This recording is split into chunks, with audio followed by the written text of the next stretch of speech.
आज के इस वीडियो में आयुष डॉक्टरों को परमानेंट सरकारी नौकरियों में जो तनख्वाह मिलती है, सैलरी मिलती है, उसके लिए जागरूक किया जाएगा। साथ ही साथ ये भी बताने की कोशिश की जाएगी कि आपके डिग्री के अनुसार आपको आपकी सही वैल्यू मिल रही है या नहीं, या डिग्री बढ़ने के साथ साथ ये घटती जा रही है। ये जानने के लिए वीडियो में अंत तक बने रहिएगा। और मेरे पास होम्योपैथी डिपार्टमेंट के डेटा हैं, जो कि आयुर्वेदिक और यूनानी में भी सेम पे स्केल होती है, तो वो अपनी पद्धति के अनुसार उसको मैच करते हुए चलेंगे। होम्योपैथी में सबसे पहला और छोटा कोर्स होता है DHP, diploma in homeopathy pharmacy, जिसकी 2024 में यूपी में वैकेंसी निकली थी, जिसमें इसकी सैलरी थी 29,900 से स्टार्टिंग, जो कि HRA और DA जुड़ने के बाद 35 से 36,000 हो जाती है। अब 2023 में ये वैकेंसी आप देख सकते हैं NIH यानी नेशनल इंस्टीट्यूट ऑफ होम्योपैथी की है।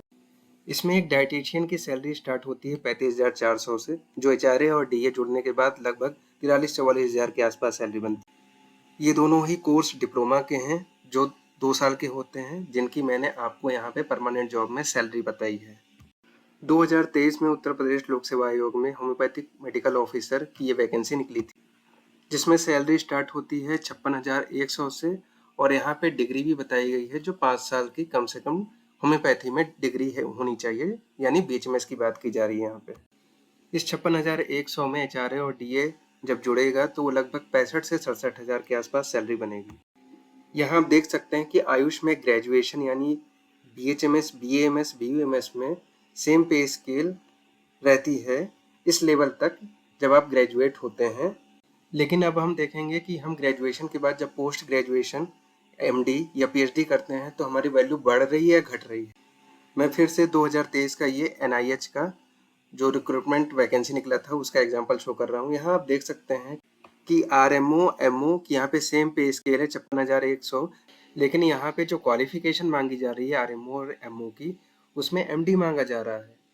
जबकि स्टेट पब्लिक सर्विस कमीशन, जिसका भी मैंने एग्जाम्पल शो किया था, वहाँ पे ये नहीं मांगा जा रहा था। और दोनों जॉब में अंतर ये है कि वो स्टेट यानी राज्य का था और ये सेंट्रल यानी NIH का है। तो यहाँ पे आपकी वैल्यू घट रही है सेंट्रल में जाने के बाद। सेम वही चीज इसी वैकेंसी में असिस्टेंट रिसर्च ऑफिसर की जो निकली थी NIH की, उसमें भी हो रहा है। यहाँ पर भी MD के बाद 56,100 से पे स्केल स्टार्ट हो रही है। और सेम इसी पोस्ट के सेंट्रल गवर्नमेंट के CCRH में असिस्टेंट रिसर्च ऑफिसर के पद पे अगर आप पोस्टेड होते हैं तो आपकी सैलरी स्टार्ट होती 35,400 से, जो पे स्केल स्टार्ट होता है। यहाँ पे सेम पोस्ट है, सेम काम है, लेकिन सैलरी सेम नहीं है। दोनों सेंट्रल गवर्नमेंट की जॉब है, तो यहाँ तो वैल्यू आपकी और ज़्यादा गिर गई है। इन्हीं कारणों की वजह से आयुष में रिसर्च की क्वालिटी इतनी गिरी हुई है। अगर रिसर्च में अच्छा क्वालिटी चाहिए तो अच्छा पेमेंट और अच्छी फंडिंग करनी होगी, जो कि MO और लेक्चरर से भी ज़्यादा होनी चाहिए, क्योंकि ये ज़्यादा मेहनत का काम है।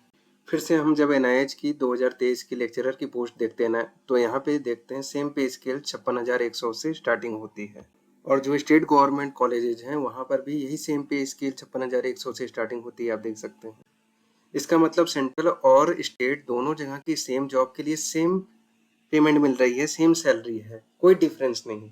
जबकि और जगह ऐसा नहीं होता है, वहाँ पे सेंट्रल में ज़्यादा होती है सैलरी स्टेट के कंपैरिजन में। उसके बाद 2024 में NIH में ही लेक्चरर की कॉन्ट्रेक्चुअल पोस्ट के लिए वैकेंसी निकली थी, जहाँ पे सैलरी स्टार्ट होती है 55,000 से। आप यहाँ देख सकते हैं कि किस तरीके से आयुष पद्धति में, यहाँ मैं होम्योपैथी का एग्जाम्पल दिखाया आपको, आयुर्वेद यूनानी में भी यही होगा कि ग्रेजुएशन के बाद BHMS, BMS या BUMS के बाद परमानेंट सरकारी नौकरी में किस तरीके से वैल्यू आपकी घटती जा रही है। ये तो MD का हाल है, PhD का तो कुछ है ही नहीं। जिस तरह से स्टेट पब्लिक सर्विस कमीशन और सेंट्रल पब्लिक सर्विस कमीशन के पोस्ट में 56,100 से स्टार्टिंग हो रही है BHMS के पद पे मेडिकल ऑफिसर की पेमेंट की, उस हिसाब से पोस्ट ग्रेजुएशन में MD में आपकी डिग्री बढ़ने के साथ आपकी वैल्यू नहीं बढ़ रही है, जबकि होना ये चाहिए। इस एग्जाम्पल को मैं इसलिए शो कर रहा हूँ। यहाँ पे आप देख सकते हैं MBBS BDS को 75,000 की सैलरी मिल रही है प्री ग्रेजुएशन की। तो क्या एक MD इतना डिजर्व नहीं करता है होम्योपैथी में, जो करंट पे स्केल 7th पे कमीशन चल रहा है उसमें?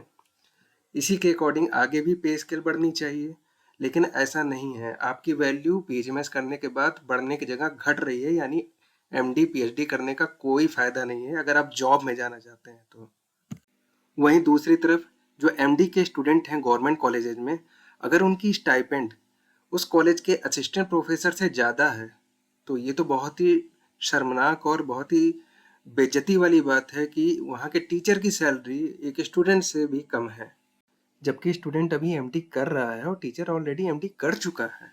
तो यहाँ आप देख सकते हैं किस तरीके से गवर्नमेंट जॉब में ही सैलरी कितनी मिसमैच्ड है सेम पोस्ट के लिए। लेकिन इससे भी बुरा हाल है प्राइवेट जॉब में एमडी के बाद।